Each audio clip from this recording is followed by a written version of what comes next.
permitidme que os presente al equipo que va a llevar a cabo este webinar. A mi derecha tengo a David, que es el responsable de desarrollo de negocio aquí en Cima Ibérica. Le veis un poco de medio lado, pero está Carlos Moreno, que como sabéis es socio de compañía y responsable de la división cualitativa.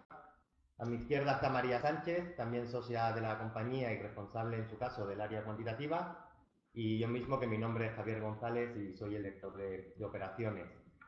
La idea es que el webinar es compartir con vosotros una serie de reflexiones que entendemos que son interesantes al respecto de esa conexión entre investigación de mercados y ciclo de vida del producto.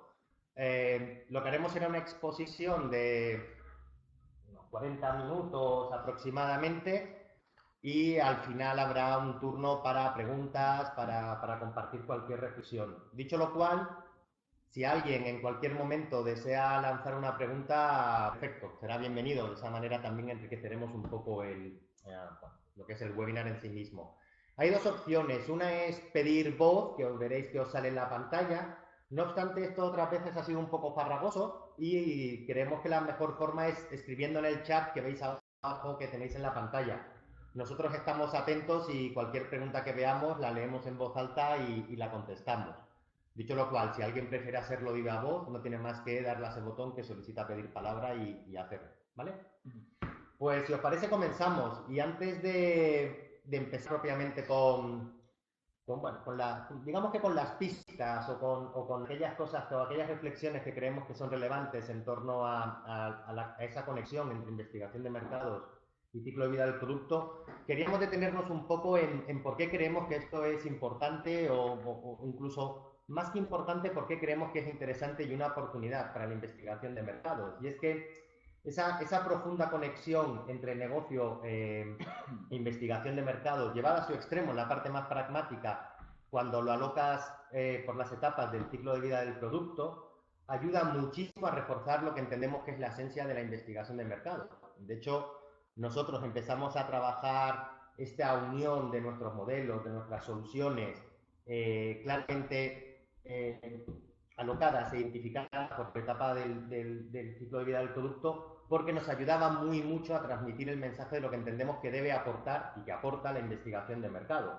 Hablamos, por tanto, de esa esencia que tiene nuestra profesión y que no va únicamente de recopilar información o de analizar información, sino que es una capa que conecta mucho más con la parte de negocio, ¿no? Es a partir de unos datos normalmente sin estructura y precisamente a base de esa estructura la investigación de mercados lo que hace es generar información y a partir del análisis de esa información viene una de las principales aportaciones que hemos de hacer los investigadores de mercado, que es generar insights.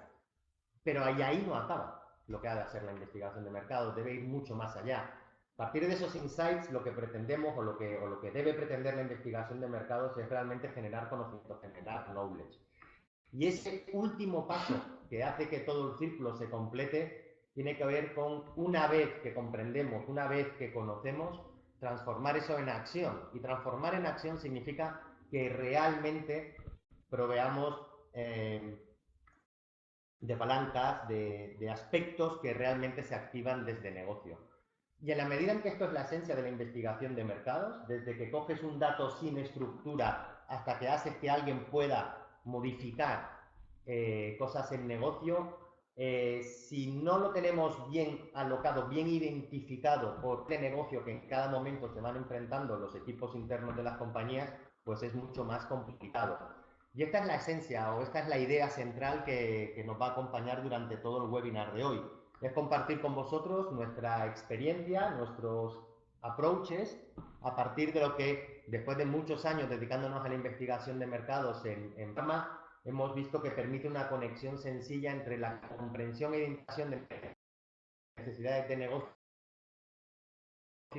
y ese último que como investigadores de mercados podemos dar a nuestros clientes internos, que es la transformación de cosas en negocio, ¿no? Por tanto, el webinar se centra mucho en ayudar o en dar esos tips, esas pistas que pueden hacer que desterremos ya del todo el modelo de negocio tradicional de una interactuación frente a frente con las unidades de negocio, donde uno pedía información, el otro suministraba información, A veces, investigación de mercado se anticipaba y proveía información que todavía negocio no se había dado cuenta, pero que era una relación, digamos, de uno, no contra otro, pero sí uno frente a otro. Y que lo que vamos a intentar contaros hoy creemos que ayuda muy mucho a lo que es el modelo de negocio actual y el modelo de negocio futuro, porque la tendencia del market research pasa porque no sea fácil distinguir dónde empieza el negocio y dónde acaba investigación de mercados. Por tanto, es una relación mucho más simbiótica, mucho más unida, donde los equipos trabajan de manera conjunta en satisfacer necesidades de negocio. Y no hay más.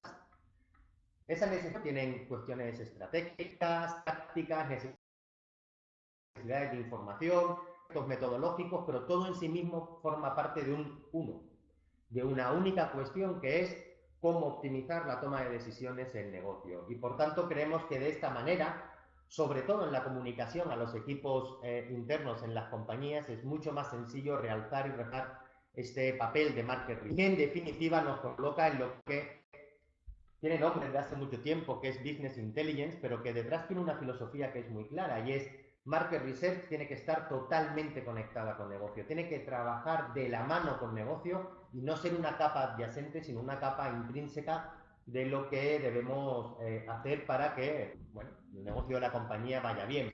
Y la mejor forma, o por lo menos la mejor forma en que nosotros hemos visto que esto lo podemos trabajar es cuando claramente eres capaz de asociar las soluciones que pueda aportar investigación de mercados a ese ciclo de vida del producto, a cada momento en que el producto está conviviendo en un entorno competitivo. Por tanto, ¿qué debe hacer el investigador de mercados bajo esta filosofía? Primero, debe entender muy bien las necesidades del negocio, pero entender no significa que el marketing manager o quien toma las decisiones de marketing estratégico nos cuente las necesidades y a partir de ahí las comprendamos, sino que directamente nosotros, por nuestra propia labor proactiva, sepamos en cada momento cuáles son las necesidades de negocio de la compañía. Lo que nos va a permitir, entre otras cosas, algo muy relevante, y es anticipar los gaps de información. Es decir, debemos de una vez por todas de parar que la investigación de mercados tenga sobre todo un carácter reactivo. Alguien identifica una necesidad y a partir de ahí pide la información que cree que le hace falta. No, la persona que se dedica a Business Intelligence es quien, por sus capabilities, por sus competencias, probablemente mejor preparada esté para saber cuáles son las necesidades de información en cada momento, porque ese es su trabajo, manejar información, manejar knowledge, generar insights.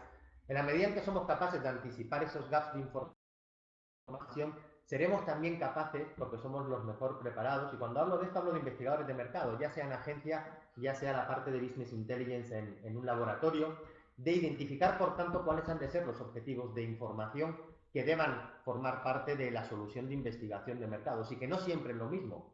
Una cuestión es esta y otra cosa es cómo se traduce eso en términos de objetivos concretos que han de ser resueltos por investigación de mercado.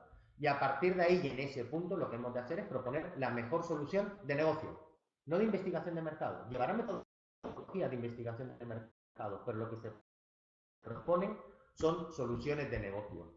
De esta manera es como realmente somos capaces de aportar valor añadido, de trascender nuestra labor desde market research, para a partir de ahí, generando esos insights y transformando en acción, ser capaz de acompañar y de coliderar con los equipos internos de negocio la implementación y algo muy importante de todo aquello que se aporta desde una solución de investigación de mercados. Y esto es el presente y sobre todo el futuro de la investigación de mercados. Creemos que es por aquí por donde Market Research debe trazar su camino a partir de ahora. Sin duda, en la medida en que seamos capaces de tener claramente identificado cuáles son las necesidades de negocio en cada momento, cuáles son esos gaps de información a cada instante en función de esas necesidades de negocio, y además tenemos claro cuáles son las mejores soluciones que podemos proponer de investigación de mercados y más allá, cómo es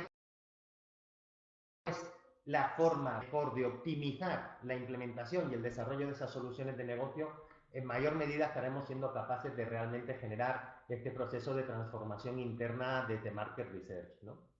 Y esa era un poco la introducción que queríamos hacer en el webinar, insisto, porque a partir de aquí todo lo que os vamos a ir contando, lo que os van a ir contando David, está enfocado en esta idea central de realzar el papel que realmente creemos que Market Research debe jugar en nuestro sector y en otras organizaciones. Así que sin más, doy paso a la palabra a David que os va a empezar a ilustrar sobre cuáles son esas necesidades de negocio por etapa del ciclo de vida del producto. A partir de ahí, cuáles son, por tanto, las necesidades de información que más frecuentemente vemos que son necesarias en esos momentos, y dará paso de solución de negocio. Insisto, en cualquier momento que queráis lanzar una pregunta, por favor, hacedlo con alguna de las dos vías que tenéis habilitadas, y si no, al final de la charla, pues gustosamente compartiremos con vosotros cualquier comentario, cualquier duda que tengáis. Lo que vais a ver hoy no es más que el traslado de nuestra experiencia conforme hemos ido trabajando en los últimos 4 o 5 años con esta orientación hacia el ciclo de vida del producto. Por tanto, lo hacemos desde la humildad de lo que nosotros hemos ido aprendiendo en el desarrollo de nuestra profesión, ¿no? Pues David, cuando quieras. Bueno, pues efectivamente, tal y como ha señalado Javier, es importante señalar que la investigación de mercados ha de estar indisolublemente ligada y conectada a negocio, ¿no? Realmente va a ser importante que logramos definir un plan de investigación que esté coordinado y adaptado a cada una de las fases del ciclo de vida del producto. Y es que una de las cosas que vamos a ver en el presente webinar es precisamente cómo las necesidades de negocio y cómo realmente esos gaps de información son cambiantes y van a ser diferentes en cada una de estas fases de innovación, crecimiento y madurez. Y que esta investigación de mercados pues tendrá que dar respuesta y tendrá que cubrir estos gaps de información. En ocasiones plantearemos unas metodologías u otras, ¿no? Pero será importante que realmente aportar esos insights de valor que realmente permitan la consecución de objetivos, unas veces más tácticos, otras veces más estratégicos, pero que sin duda alguna va a permitir a las compañías maximizar. Si os parece, vamos a ir viendo cuáles serían un poquito las necesidades desde el punto de vista de negocio en cada una de estas tres fases, ¿no? Si vemos el chat, empezamos un poco con lo que sería la primera fase, la fase de innovación, donde realmente las primeras necesidades tienen que ver con conocer muy bien el entorno y entender muy bien el mercado, ¿no? Realmente tendremos que conocer muy bien dónde queremos operar, cualquier tema que pueda tener lugar con regulación, con acceso, entender muy bien el mercado. Realmente estamos hablando de un mercado de 700 pacientes, estamos hablando de un mercado de 7.000 pacientes, de 700.000 pacientes. Será muy interesante y tenemos que tener muy en cuenta siempre entender muy bien a nuestros clientes. Es decir, probablemente tengamos distintos stakeholders, tendremos que ir a distintos especialistas, cada uno de ellos tendrá unos diferentes hábitos de prescripción. Tendremos que identificar bien, ya en un primer lugar, quiénes son esos KOLs, quiénes son esos referentes que nos van a ayudar a adaptar y a realmente introducir y acelerar la introducción de nuestro producto. Como no, tendremos que saber muy bien quiénes son nuestros competidores, quiénes son esos players que están dominando el mercado. No solo los que están ahora mismo, sino los que van a entrar también en los próximos años. Y a partir de ahí intentar construir una propuesta diferenciadora, ¿no? ¿Cuál va a ser nuestra unique selling proposition? ¿Qué va a ser que nos va a diferenciar de lo que ya está en el mercado?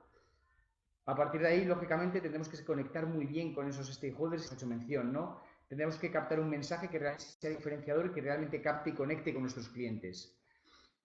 Y conocer muy bien nuestro producto, en definitiva, ¿no? Va a ser muy importante que sepamos muy bien que nuestro producto puede que tenga algunas desventajas, pero que sepamos convertirlas en aceptables por parte de nuestros clientes, ¿no? En definitiva, va a ser un momento muy importante para empezar a generar esa credibilidad, para empezar a conocer cuáles son las expectativas de algo que puede llegar nuevo al mercado y empezar a cumplir con esas expectativas, ¿no? Se trata de una fase donde realmente es muy importante para optimizar todo lo que es el lanzamiento y, cómo no, acelerar la adopción. Cuando veamos ya una fase de crecimiento, vemos cómo esas necesidades desde un punto de vista de negocio ya van cambiando ligeramente, ¿no? Va a ser un momento clave para mantener una alta intensidad de comunicación.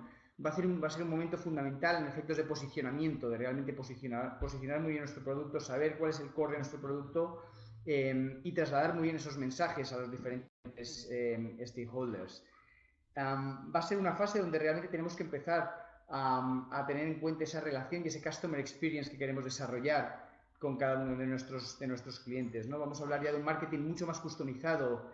Será el momento donde hablemos ya de segmentaciones. Querremos, lógicamente, expandir el producto y será el momento de empezar a monitorizar, a detectar si realmente ya empieza a haber determinadas amenazas y a proteger ese hueco que nos hemos creado.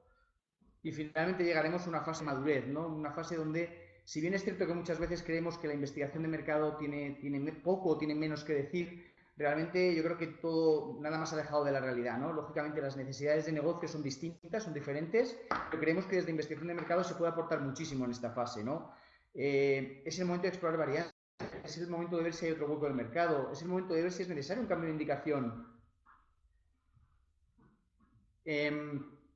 También, lógicamente, temas de revisar nuestro posicionamiento. Estamos realmente en un producto que ya tiene una imagen algo obsoleta, que realmente puede incluso repercutir negativamente en la compañía. Bueno, pues probablemente sea necesario revisar ese posicionamiento. Un tema de precio fundamental en este momento del ciclo de vida del producto, ¿no? Tendremos probablemente que ajustar precios y ver cómo de sensible está el mercado y hasta dónde podemos llegar a bajar y ajustar esos precios, ¿no? Es un tema donde es fundamental fidelizar a los clientes, ¿no? Para evitar y permitirme la expresión de esa sangría que puede empezar a ocurrir, ¿no? Realmente aquellos clientes que todavía están prescribiendo nuestro producto, ¿cuál es la mejor manera de fidelizarles y que todavía continúen y poder, en la medida de lo posible, estirar un poquito más ese uso del producto? Y probablemente sea un momento donde ya tengamos que pensar muy bien en cómo optimizar la eficiencia de la actividad promocional, ¿no? Quizás no sea el momento de ir con una visita exageradamente, una intensidad promocional en cuanto a visita muy alta, pero desde luego que hay otras formas de llegar a nuestros clientes mucho más eficientes, ¿no? Ahora temas de multicanalidad, temas online, donde probablemente podemos hacer que el mensaje llegue con una relación coste-eficiencia mucho mejor, ¿no? Y todo en un momento donde probablemente desde un punto de vista racional, con otros nuevos productos que se lanzan al mercado, ya sea complicado enganchar con nuestros clientes, es el momento de tirar de un marketing más emocional, más relacional, ¿no? Y ahora vamos a ver un poco cómo podríamos hacer eso. Bueno, hemos visto un poquito cuáles serían los objetivos de negocio y esto se hace en la necesidad de cubrir algunos gaps de información. Hemos hablado ya en la diapositiva anterior, simplemente vamos a ir haciendo algunos pequeños retoques. En el tema de información, pues hemos visto, ¿no? Cómo realmente funciona el mercado, cuáles van a ser esas barreras, esos frenos con los que nos vamos a encontrar, cuáles son los que hacen que un especialista, una determinada especialidad médica quiera empezar a prescribir nuestro producto, ¿vale? ¿Cuáles van a ser palancas que nos van a servir para movilizar la introducción y la adopción del producto? Tendremos ya un mapping y sabremos quiénes van a ser esos aliados, esos posibles detractores, cómo son mis competidores, cómo son esos players que están ya en el mercado, cuánto tiempo llevan, cuál es su core, quién va a venir al mercado próximamente. Es fundamental entender y tener muy claro, permitir una expresión con quién nos estamos jugando los cuartos, ¿no? Y realmente poder establecer esa unique selling proposition de la que hablábamos antes, ¿no? Ese valor diferencial que realmente nos posicione como algo distinto a todo lo que ya hay, ¿no? ¿Qué es lo que quieren mis clientes? ¿Cuál es el mensaje que tengo que transmitir? ¿Cómo tengo que transmitir esos mensajes? Realmente va a ser fundamental el saber muy bien cómo tengo que relacionarme con cada uno de mis stakeholders, ¿no? ¿Cuál es mi potencial real? ¿No? Muchas veces hemos visto que realmente ha habido un infradimensionamiento o al revés, ¿no? Hemos dimensionado en exceso y realmente las expectativas en cuanto a potencial no eran de todo realistas, ¿no? Es muy importante que sepamos muy bien cuál es el mercado en el que estamos accediendo, ¿no? Como decíamos antes, no es lo mismo, estamos pensando en un mercado donde vamos a tener 700 pacientes o en un mercado donde vamos a tener 70.000 pacientes, ¿no? Y probablemente toda nuestra estrategia de posicionamiento, de mensajes, etcétera, sea radicalmente distinta. Si ya pensamos en la fase de crecimiento, si os acordáis es donde decíamos que realmente tenemos que hacer un esfuerzo muy grande en temas de comunicación, ¿no? Una alta intensidad de comunicación, ¿no? Vamos a ver si esos mensajes que hemos definido realmente están calando entre los médicos, ¿no? Realmente estoy proporcionando el mensaje correcto, realmente los mensajes que yo estoy transmitiendo están llegando o no están llegando. ¿Estoy consiguiendo que se modifique de alguna forma esos estilos de prescripción o realmente no estoy consiguiendo nada? Es muy importante también el tema de saber cómo están vendiendo los demás, ¿no? Realmente qué tipo de pacientes están vendiendo, en qué tipo de perfiles de pacientes están utilizando ese producto y cuál podría ser lo que denominamos este source of business, ¿no? Realmente de dónde puedo quitar, de dónde puedo realmente quitar pacientes para que realmente empiecen a utilizar más mi producto que otros tipos de productos, ¿no? El tipo de experiencia, hablamos del customer experience, es muy importante saber si estamos generando una buena experiencia entre los clientes, si realmente podemos expandir el uso. ¿Qué pasa con aquellos que están más rezagados, ¿no? Que realmente les está costando utilizar nuestro producto? ¿Cómo podemos hacer que lo utilicen en una mayor medida? ¿Cómo podemos hacer que empiecen a utilizar mi producto y que confíen realmente en las bondades de nuestro producto, ¿no? Y ya tenemos que empezar a pensar en amenazas, tenemos que pensar en un poco ir blindando, por así decir, ese hueco de mercado que ya nos hemos creado y ver posibles amenazas que están ya, que pueden estar latentes, ¿no? Que tenemos que anticipar, sin duda. Bueno, y finalmente pasaríamos ya a la parte de madurez, donde ya nuestro producto está en una etapa más madura, donde sin duda es lo que decíamos antes, ¿no? Tendremos que empezar a pensar si hay otro posible hueco de mercado, si realmente es necesario, podríamos pensar en un cambio de indicación. Hablamos de precios, ¿realmente me puede compensar bajar ligeramente los precios? ¿Hasta dónde debería bajarlos, ¿no? ¿Cuál es realmente la sensibilidad que está en el mercado y hasta qué punto podría bajar los precios?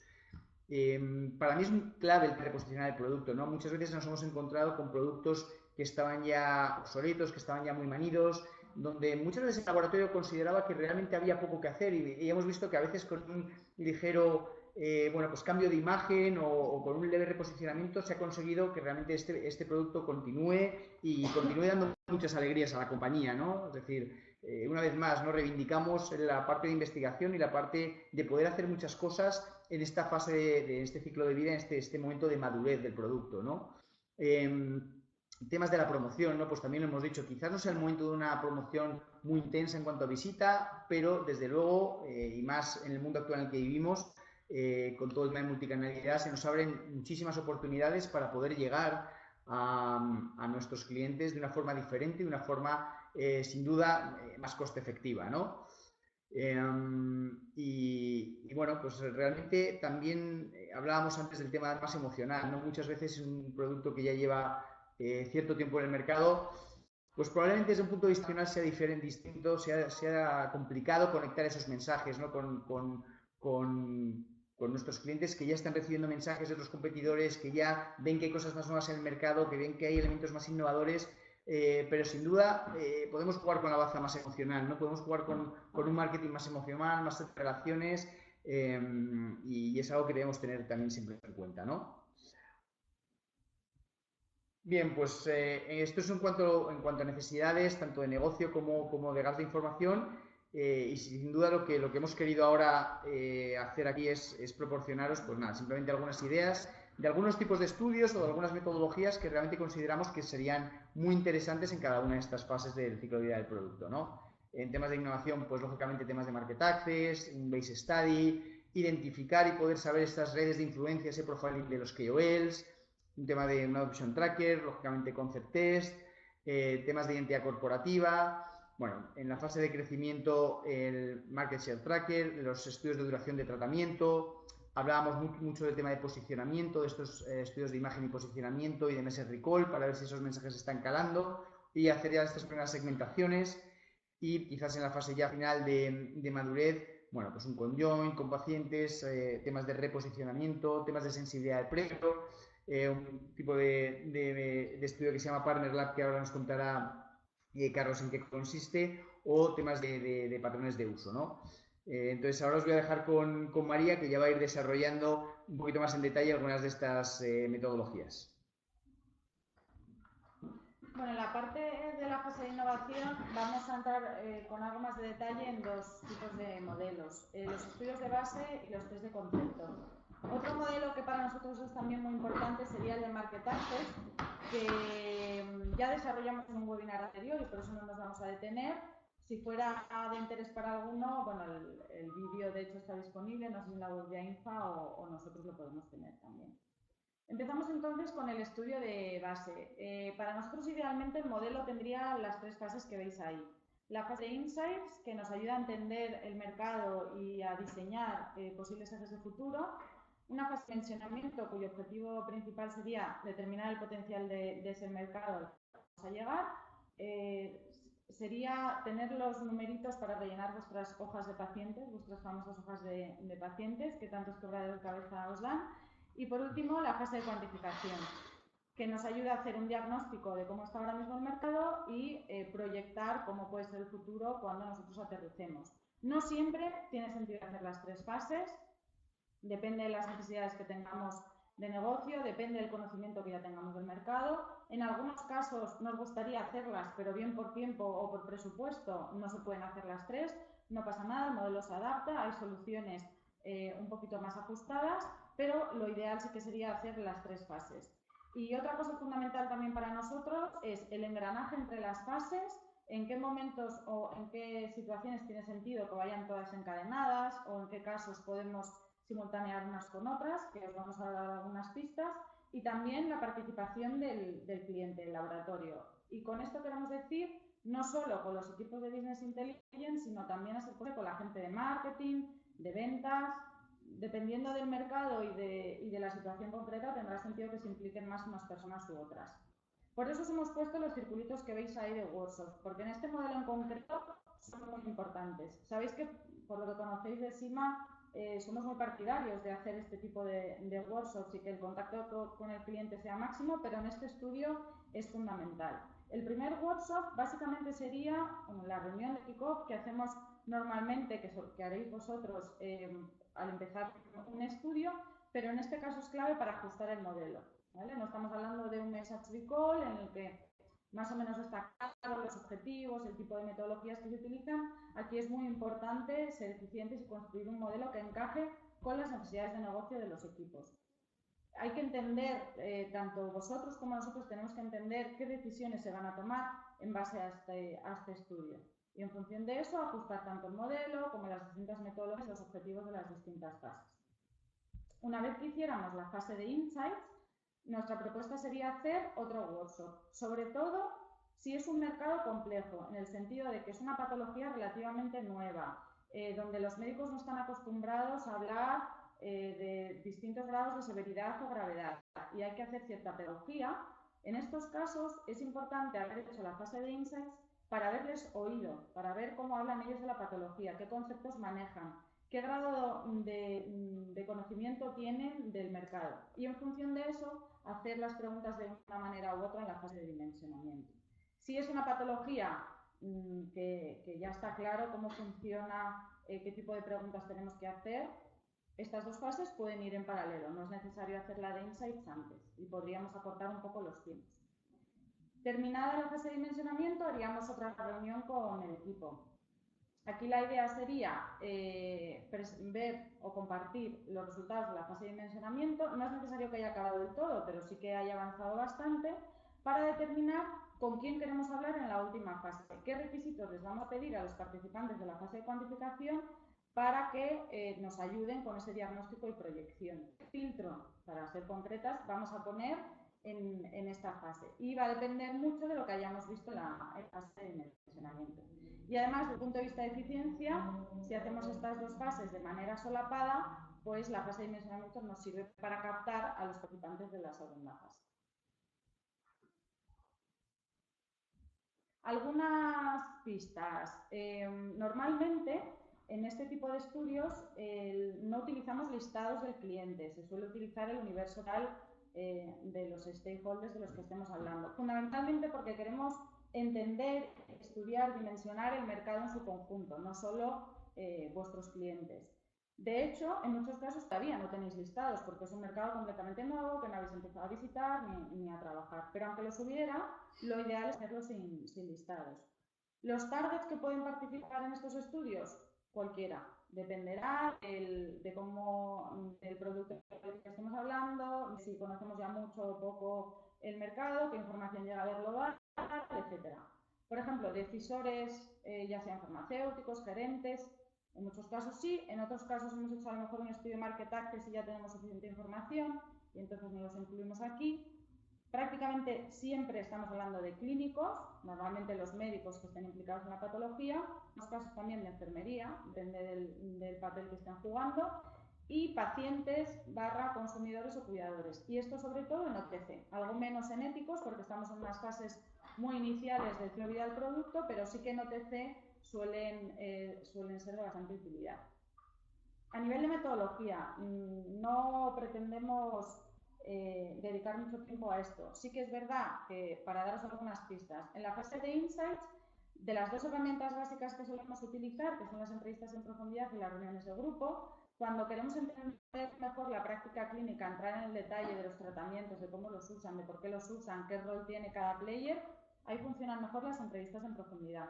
Cuando ya vamos a hablar de futuro, cuando les vamos a pedir que nos ayuden a construir nuestro funcionamiento, cómo se imaginan, nuestra competencia, etcétera, funcionan mejor las reuniones de grupo, ya sean online, ya sean presenciales, eso es lo de menos.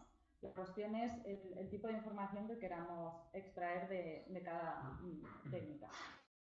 Sí, en la práctica, bueno, en todos los modelos que vamos a ver, siempre jugaremos con las dos posibilidades cuando estemos hablando, ¿no?, de las técnicas cualitativas, que es o hacer conversaciones individuales o hacer conversaciones grupales, ¿no? Pero en este caso, en los estudios de base, por lo general, adquieren más peso las conversaciones individuales, es decir, las entrevistas en profundidad, precisamente, de detenerse en las casuísticas, ¿no?, y en los comportamientos de los diferentes participantes. En la fase de dimensionamiento normalmente utilizamos la entrevista telefónica porque es una entrevista muy, muy cortita y aquí lo que vamos a usar es una muestra muy grande normalmente, muy robusta. Entonces buscamos que sea muy coste eficiente. Entrevistas muy cortitas y normalmente telefónicas, que es más fácil localizar a la persona. Y luego la cuantificación es una entrevista más extensa y utilizamos, por tanto, normalmente o la entrevista presencial o la entrevista online, que además es habitual también pedirles que vean algún tipo de información, de conceptos sobre el producto, etc. Entonces, es importante, digamos, la diferente concepción de lo que es el estudio de base, en el sentido de que muchas veces los estudios de base pasados han tratado como ese estudio que provee muchísima información y ahí se queda. Da mucha información, pero parece que solo es información que te va a permitir luego conocer mejor las cosas y, sin embargo, desde nuestro punto de vista, ya cuando hablamos de negocio, el estudio de base lo que es fundamentalmente el principal impulsor de la estrategia y de la táctica, de todo lo que se va a hacer a partir de aquí, en términos de planes estratégicos, de planes tácticos de comunicación, de visita y, lo que decía María, muy importante, ser capaz realmente de dimensionar el potencial y a partir de ahí tener todos los numeritos que vais a usar en los brand plans, en los ciclos de venta, en todo lo que hay posteriormente de marketing y que debería nutrirse de un modelo de esta naturaleza, ¿no? Bueno, algunos objetivos que normalmente cubrimos en estos estudios en cada una de las fases. En la fase de Insights, un primer capítulo muy importante para entender cómo son las actitudes y los esquemas mentales normalmente de los médicos, cómo se sienten cuando manejan esta patología, qué necesitan, el patient flow y el papel que juegan cada una de las figuras que intervienen en las diferentes fases. Y esto es muy importante porque de cara a lo que es el modelo nos va a determinar con quién tenemos que hablar después y de cara a los objetivos de negocio os va a determinar con quién tenéis que hablar, a quién tenéis que visitar, de quién dependen las recetas, de quién depende el acceso al hospital, etc. Por supuesto. A veces incluso de aquí se determinará los targets a incluir en las fases posteriores. Sí, eso es clave. Eso es clave. Porque muchas veces no tenemos claro quién tiene sentido que luego nos den los números, ¿no? y esa proyección de futuro. Esta fase nos va a ayudar a entender cómo es el mercado actualmente, qué arsenal terapéutico tienen, si están satisfechos o no, qué perfiles de pacientes manejan, cómo tratan cada uno de los distintos perfiles y diseñar esos escenarios de futuro para nuestro fármaco. En la fase de dimensionamiento, dos datos clave. ¿Qué porcentaje de especialistas están tratando esta patología y a cuántos pacientes? Esta fase, hay algunos casos en los que pensamos en no realizarla porque ya hay datos epidemiológicos, de prevalencia, etcétera. Ok, pero es verdad que a lo mejor no sabemos si está muy o poco concentrado este mercado, si vamos a tener que ir a visitar a muchos o a pocos médicos. Y luego es verdad que en los casos en los que por tiempo o por presupuesto no podemos hacerla, hay una solución que es, en la cuantificación ya sabemos con quién queremos hablar, un médico en concreto que cumpla una serie de requisitos, y lo que hacemos es que de manera diferida le preguntamos por sus compañeros. De esta manera podemos evitar sobredimensionar el mercado. Es verdad que no es tan robusto como hacer las dos, pero de alguna manera nos puede dar una pista para que no cometamos ese error que en algunos casos es fácil que se nos escape de sobredimensionar el mercado. Y la fase de cuantificación tiene una parte más de diagnóstico, qué tratamientos conocen, cuáles usan, cómo los usan, drivers e imagen de tratamientos, y una parte más de proyección para ver qué novedades conocen, qué esperan de estas novedades y en concreto de nuestro producto. Básicamente esto sería el modelo y otro que queremos compartir con vosotros de esta fase de innovación sería el test de concepto. Sí, el test de concepto, el concept test es posiblemente el otro gran clásico, ¿no?, dentro de lo que es en esta fase de innovación tras el estudio de base. A veces es cierto que incluso se pueden llegar a fundir el concept test con el estudio de base y en el propio estudio de base introducir algunos conceptos para ver las reacciones ante los números, pero bueno, normalmente corresponden a momentos temporales diferentes, ¿no? El estudio de base todavía está más alejado, está al lanzamiento del producto, mientras que el concept ya se está acercando a lo que es ese lanzamiento.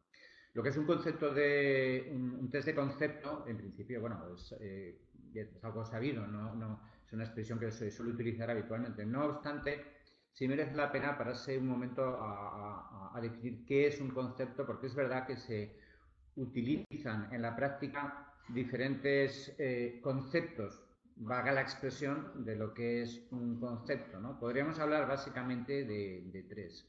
Por concepto, muchas veces, y es cierto que es lo más habitual en el entorno de Pharma, nos estamos refiriendo a lo que sería pues una o dos hojas en las que hay un perfil de producto y donde viene la información más objetiva y más objetivable con respecto al producto, ¿no? Pues el perfil, el grupo farmacológico al cual pertenece, la indicación, los datos de que se dispone a través de los ensayos clínicos sobre eficacia, seguridad, tolerabilidad, formas de administración, etcétera, ¿no? Eso es una manera de definir lo que es un concepto de producto, pero bueno, otra manera es cuando ya introducimos lo que sería propiamente podríamos llamarlo concepto de marketing o concepto de posicionamiento, ¿no? Que ahí es cuando estamos refiriéndonos a una definición de lo que es el producto que ya incluye ese esquema bastante clásico, ¿no? Donde se habla de necesidades, de beneficios, ¿no? Y de la reason to believe, ¿no? Es un esquema muy habitual y que de hecho es el que en consumo se suele utilizar más. El concepto entendido como perfil de producto es más propio de Pharma, mientras que en consumo es más habitual hablar de concepto como una propuesta de, en definitiva, de posicionamiento, ¿no? Del producto dentro del mercado. Es decir, sería evolutivamente un grado más allá frente a lo que es un perfil de producto estricto. Y el tercer paso sería, dentro de lo que todavía podemos llamar concepto, pues un concepto de comunicación, donde no estamos estrictamente hablando de un test de comunicación, porque todavía no hay unos materiales a lo mejor suficientemente terminados como ya para someterlos a test, pero sí que hay ideas y hay ejes que se tiene previsto utilizar, o hay una diversidad de ejes, hay una diversidad de mensajes que se plantea utilizar, ¿no? Digamos que en todos los casos podemos estar hablando de conceptos en función del grado de evolución, pero en cada uno nos permite poner más el énfasis en una parte u otra, ¿no? De lo que es el producto. Si hablamos de un perfil de producto, básicamente la información que nos va a proporcionar la investigación va a ser sobre todo relativa a la imagen del producto. Si ya estamos hablando de un concepto de marketing, ya estamos hablando de posicionamiento dentro del mercado, mientras que estamos hablando de un concepto de comunicación. Bueno, es exactamente eso, ¿no? Lo de la propia palabra indica, ya estamos hablando de cómo comunicar el producto, ¿no? En cuanto a las técnicas que se pueden utilizar, aquí son diversas y también dependen de lo anterior, es decir, del grado de evolución en el cual esté el concepto que queremos testar, ¿no? En principio, la metodología básica suele ser, o es la cualitativa porque en este caso nos interesa que a nuestro target, a las personas a las cuales les vayamos a mostrar ese concepto, sobre todo cuando estamos hablando de un perfil de producto clínico, nos interesa entender todo lo que se les pase por la cabeza y que lo puedan expresar de la manera más abierta posible, ¿no? Aquí podemos estar hablando de entrevistas en profundidad o de focus group, siempre vamos a estar jugando con la misma disyuntiva, pero así como en el estudio de base, la herramienta fundamental es la entrevista en profundidad. Quedémonos con que en este caso es muy interesante utilizar la entrevista grupal, el focus group o reunión de grupo, como lo queramos llamar, ¿no? Porque aquí, salvo que queramos cubrir objetivos que en realidad pertenecen más a un estudio de base, que son los que relativos a esquemas terapéuticos, pautas salvo que queramos cubrir ese tipo de objetivos y lo que nos interesa más es centrarnos en el concepto, el grupo da mucha riqueza por el intercambio de opiniones, de puntos de vista y enriquece mucho la discusión, ¿no? Luego, un paso posterior, aparte de la metodología cualitativa, es que obviamente podemos introducir una metodología de carácter cuantitativo cuando queremos dimensionar el potencial de ese efecto y particularmente si de la investigación cualitativa o en la investigación cualitativa hubiéramos manejado más de un concepto, varios conceptos, incluso varios de ellos que en principio podrían ser válidos, bueno, entonces nos interesa dimensionar el potencial de cada uno de ellos, lo cual tenemos que hacerlo a través de eso, de tecnologías, ya sean entrevistas o presenciales, o entrevistas telefónicas, en fin, el canal que sea, pero que nos permita dar pesos, ¿no? Cuantificar.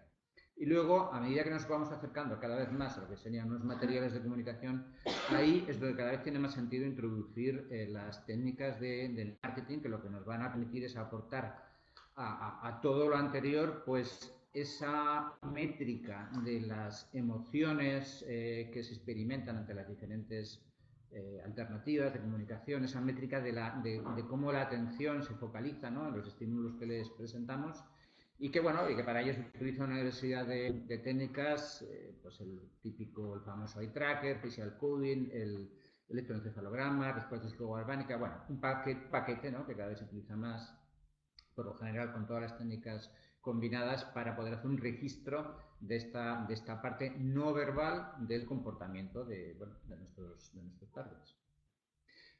Hay una pista sí que conviene tenerlo en cuenta, conviene tenerlo claro. Cuando estamos haciendo un test de comunicación, propiamente dicho, un punto fundamental es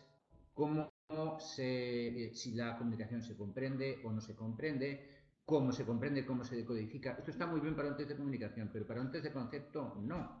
Porque en la comunicación lo que nos interesa es ver el cómo decir las cosas, pero en un test de concepto lo que nos interesa es el qué. Entonces, lo que no nos podemos arriesgar es a que no se comprenda. Entonces, debemos poner los medios necesarios para que el concepto se comprenda. Y si se ve al principio de la investigación que no se está entendiendo bien, pues habrá que modificarlo, pero interesa que se comprenda. Interesa que el target sepa realmente de lo que estamos hablando. Luego ya, en el test de comunicación, veremos el cómo decirlo y las diferentes maneras de decirlo. Pero ahora sí, ahora la conclusión no es algo que interese, no es algo que sea objeto de la investigación, sino es algo que hay que asegurar. En la fase de crecimiento vamos a explicar con algo más de detalle los estudios de imagen y posicionamiento y de duración de tratamiento, y habría otro modelo también muy relevante que sería la segmentación, de la que también hicimos un webinar anteriormente. Vamos a ir más ágiles porque se nos echa el tiempo encima, pero pararnos por favor si algo no se ha entendido o si queréis hacer alguna pregunta. Muy bien, pues el primer clásico también dentro de lo que sería un modelo de estudio en esta fase serían el estudio de imagen y posicionamiento, ¿no?, el Image and Positioning. En este caso, lo más habitual también es introducir dos fases, un módulo de insights y un módulo de dimensionamiento. Es una estructura similar, aunque un poco más sencilla que en el caso del estudio de base. No nos vamos a parar en los objetivos para ir un poquito más ligeros. Sí, decir nuevamente, eso es importante, hombre, lo ideal en la medida de lo posible es poder hacer primero el módulo de insights y con los resultados del mismo enriquecer y nutrir el módulo de dimensionamiento. Pero luego en la práctica los timings imponen sus condiciones y aquí se pueden hacer muchas cosas y muchas veces con un pequeño decalaje entre ambos módulos, de tal manera que con el inicio del primero, con los primeros resultados del primero, ya se puede nutrir el cuestionario que se va a utilizar en el módulo de dimensionamiento, ¿no? Por lo tanto, es un concepto con el que se puede jugar con la flexibilidad. Una cuestión importante aquí esto es un hospital, es un momento de necesidad de negocio absolutamente clave. Reposicionar un producto es francamente difícil, se puede hacer, ¿eh? Se puede cambiar la personalidad de un producto, pero lo cierto es que esa primera esencia que logramos trasladar al mercado de nuestro producto es absolutamente clave acertar. Errar en este momento del ciclo de vida del producto supone luego tener que invertir mucha energía, mucho tiempo, mucho dinero y muchas veces, tal vez por los timings, las prisas, porque efectivamente, bueno, es el momento de lanzar y de crecer y de ir muy rápido. No se trabaja suficientemente la parte estratégica que tiene el posicionamiento de un producto, ¿no? Sobre todo esa parte que Carlos hablaba, ¿no?, de la definición de la personalidad. Es la definición de la esencia misma de lo que estás ofreciendo en el mercado. Y por tanto, desde nuestro punto de vista, este es uno de los momentos y por tanto una de las soluciones de negocio de posiblemente mayor calado estratégico en esta fase, en esta etapa de vida del producto. Sí, de hecho se suelen hacer varias oleadas de este tipo de estudios.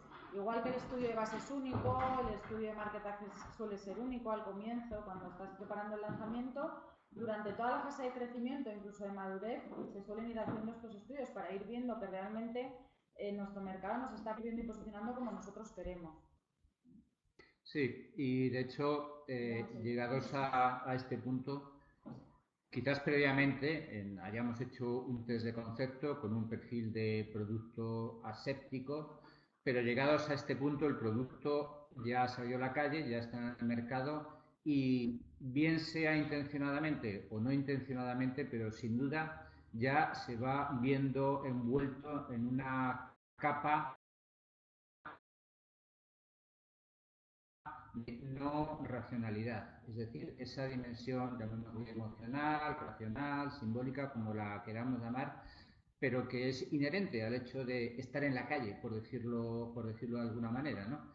Por eso, desde un punto de vista metodológico, aunque lo de insights, volvemos a hablar, entrevistas, grupos, como las dos opciones al grupo, porque va a ser en el grupo donde podremos utilizar fundamentalmente, bueno, es el contexto más adecuado, ¿no?, para utilizar técnicas proyectivas, técnicas creativas y para generar escenarios de futuro que nos van a permitir profundizar precisamente no solamente en los aspectos racionales, sino en toda esa capa que recubre al producto, insisto, queramos o no, puede ser intencionadamente o en cualquiera de los casos nos vamos a encontrar con ello, y que va a determinar en gran medida los comportamientos actuales y futuros de los prescriptores o del sector en cada caso hacia el producto.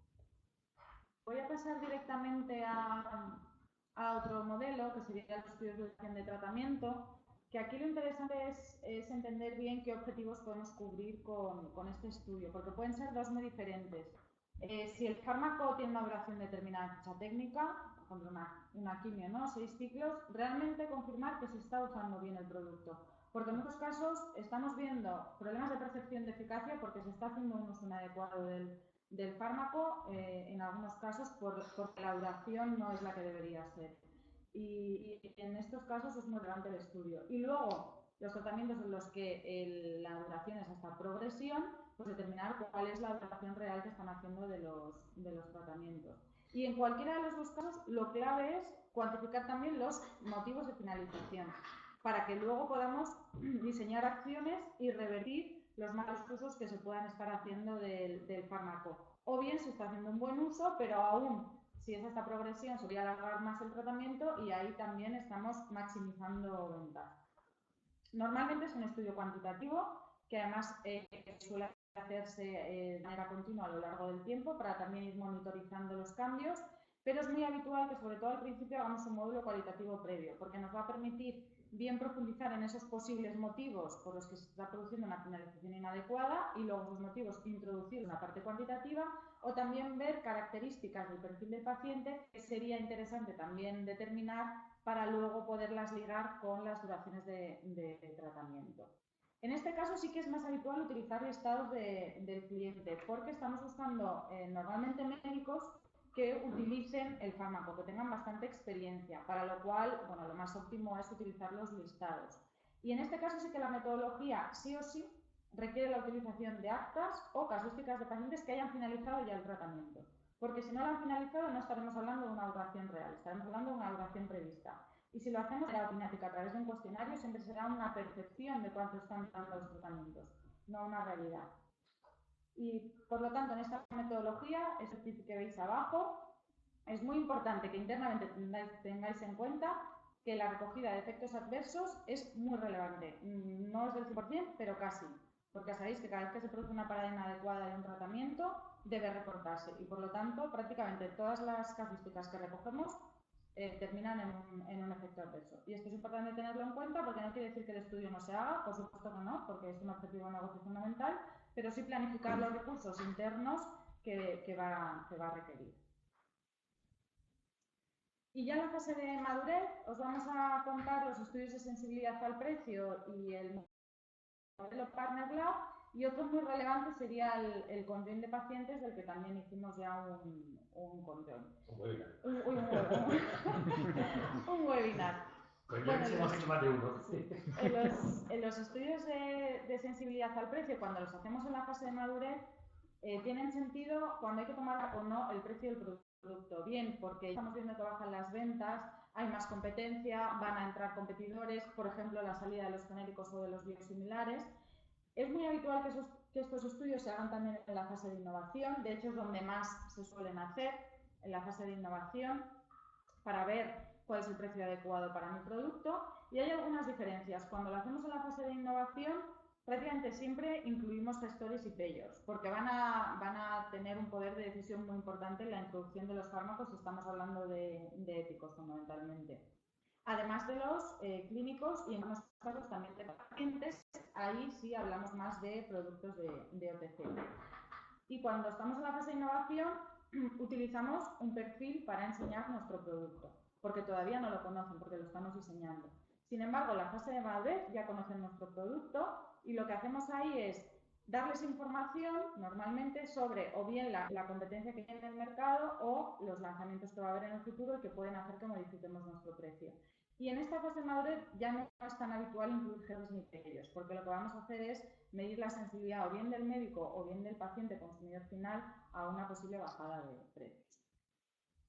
Hay diferentes técnicas, no quiero entrar tanto en la parte estadística o metodológica, sino en que sepamos cuándo y para qué utilizar cada una de ellas. Porque cuando hacemos estudios de sensibilidad al precio no se trata de utilizarlas todas para tener muchos valores, muchos precios, sino de elegir la que más encaja con lo que queremos. La primera técnica, la de Price Transparency, lo que buscamos es ver si lo que está percibiendo el cliente respecto a los precios que hay ahora mismo y los precios que vendrán de los competidores se ajusta a la realidad. Es decir, si tienen una percepción de que los precios, por ejemplo, caros o baratos, los que ya hay respecto a la realidad. Y eso nos permite saber cuánto podemos jugar hacia la baja, ¿vale? O si hay que jugar o no. Si ya perciben que yo soy el más barato, pues probablemente no me interese bajar el precio, ¿vale? La técnica Perceived Price Ordinary Measure lo que permite es, mostrándoles los precios tanto de nuestro entorno competitivo como, si lo sabemos, los precios probables de los futuros lanzamientos, preguntarles en base a esto, a este contexto, a este entorno competitivo, cuál crees que debería ser mi precio. Y ahí también podremos saber si lo tenemos que ajustar más o menos. La técnica Gabor-Granger es la más espontánea de todas. Aquí no le enseñamos nada y lo que queremos es obtener el precio realmente óptimo. Es un ejercicio tan espontáneo que normalmente se utiliza más en la fase de innovación que en la fase de madurez, donde ya estamos en un contexto y en unos precios que ya existen, que ya son reales.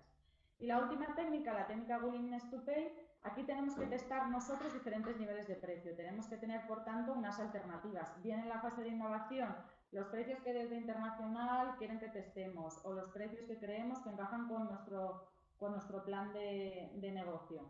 Y en la fase de madurez, las diferentes alternativas que nos estamos planteando para ajustar el precio. Para cada nivel de precio que testemos, obtendremos la intención de prescripción, la intención de compra, etc. Y ya el último modelo que queremos compartir con vosotros, el Partner Lab. Bueno, realmente en este caso Partner Lab, más que un tipo de estudio, es, digamos, marca, ¿no? Marca en este caso de SIMA, porque no es un tipo de estudio tan estandarizado. Pero bueno, en definitiva, es un modelo de estudio que va muy específicamente pensado y diseñado precisamente para esta fase de madurez de los productos.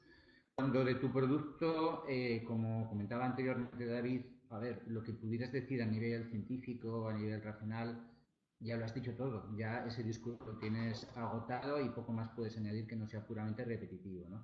Entonces, la solución para revitalizarlo es darle una capa de emocionalidad, una capa de vidilla, por así decirlo, a través, bueno, pues de otras acciones y de otro tipo de actividades, ¿no? El estudio básicamente parte de un diagnóstico de cuál es la situación en la que está el producto en el momento determinado y luego pues se fomenta lo que es la generación de ideas, lo que podemos llamar brainstorming, intentar generar el mayor número de ideas posibles primeramente sin filtrarlas, dando mucha libertad a la creatividad, y luego en una fase ulterior, en la última fase, pues ya hacer el filtrado de ideas para poner orden en todo lo que ha surgido previamente y poder hacer una selección de aquello con más potencial. Desde un punto de vista metodológico, el concepto o la idea básica a la que responde es coger un grupo de personas, de médicos o de target que sea en cada caso, y trabajar un grupo, en principio, no demasiado grande. Estamos hablando siempre en este caso de muestras cualitativas, y trabajar, eso sí, con ellos muy intensamente, meterles a tope en el trabajo y de hecho, sí, esto es importante comentarlo, interesa que no solamente sean personas que cumplan los criterios habituales como target, pues médicos que prescriban determinado producto, sino que incluso en su captación conviene introducir algún ítem para filtrarlos en el sentido de que sean personas con una cierta creatividad, con una cierta disposición a echarle un poquito de imaginación y a colaborar en ese sentido con el producto, ¿no? Y el esquema es primero hablar con ellos individualmente, en entrevistas en profundidad, luego se les ponen una serie de homeworks, que lógicamente se diseñan para cada caso en particular, pero la idea es que de manera privada, particular, en sus casas, pues sigan trabajando con los materiales que se les encargue, y que luego esas mismas personas hagan una puesta en común y una fase ya tanto creativa como de filtrado final en reuniones de grupo, ¿no? En talleres creativos, que serían la culminación de todo el proceso.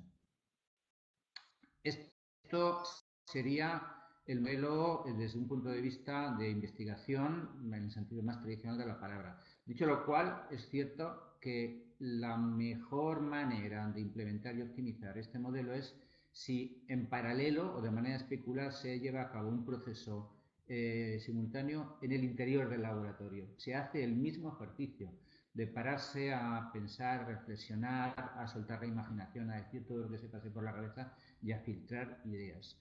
Si se trabaja, digamos, con las dos patas, por así decirlo, es como se consiguen unos resultados más óptimos finalmente.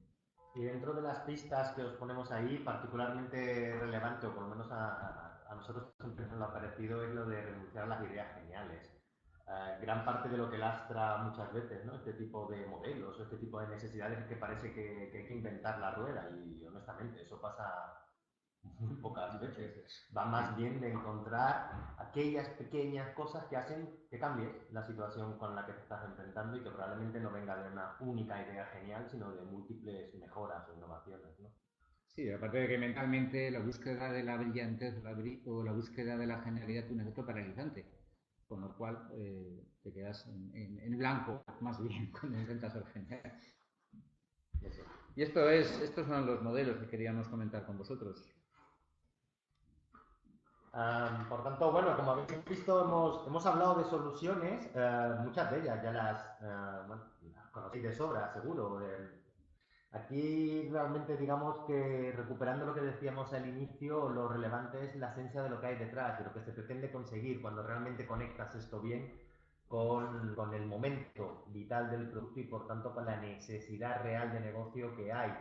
Y en ese sentido es donde creemos que efectivamente podríamos aportar algo, ¿no? Y luego también eso, y como tendréis acceso al documento, esas pequeñas pistas, esos pequeños tips, que también marcan de alguna manera un poco la diferencia entre aprovechar al máximo lo que pueda aportar Market Research en términos de negocio, o por el contrario, que se te pueda quedar en simplemente generar o levantar información, ¿no?, que es posiblemente lo que muchas veces pase porque no somos capaces de llevarlo más allá, ¿no?, con esta particular visión de conexión con negocio, no son capas separadas, sino una única capa, que por tanto, en la medida en que seamos capaces de claramente, previamente, adelantar y trabajar esa conexión con negocio, pues mejor irán las cosas.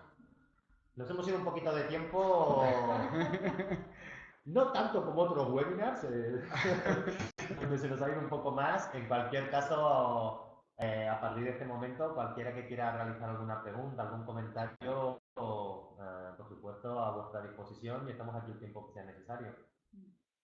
Tendréis además el documento, lo estamos grabando, entiendo que Ainza lo colgará en la web o os lo hará llegar. Si surgen dudas a posteriori, cuando lo hayáis reposado o le hayáis echado otro vistazo, nos podéis seguir o... Sí, es verdad. De hecho, en otros webinars ha habido contactos posteriores. O sea, tenéis nuestros mails seguro y si no, Infa os puede facilitar el contacto para dudas que han sido trabajadas a posteriori del propio webinar.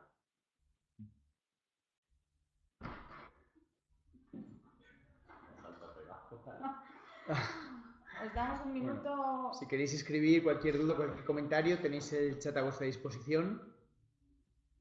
Damos un minutito a ver si surge alguna duda.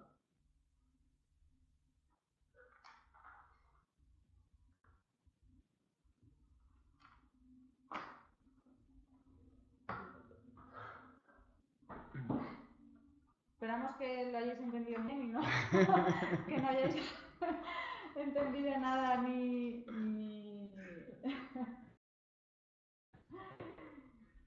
que os hayamos podido aportar para ayudaros eso, a ser muy proactivos en vuestras compañías y anticiparos a las necesidades de negocio que los equipos vayan a ir teniendo según evolucionen los productos. ¿No ha aparecido? No. Bueno, yo... Vamos a... Si queréis, parece que no hay comentario. Bueno, pues simplemente de verdad agradeceros vuestro tiempo, vuestro interés. Esperamos que os haya resultado útil.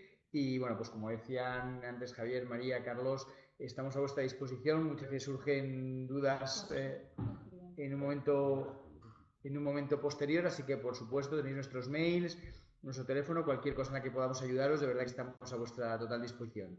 Así que muchísimas gracias y nos vemos en próximo. Te he entendido muy bien. Muchas gracias, Consol. Gracias, Consol. Gracias, Consol. Bueno, así que nada, pues muchísimas gracias y nos vemos en el próximo webinar. Gracias, buen día. Buen día. Buen día. Gracias.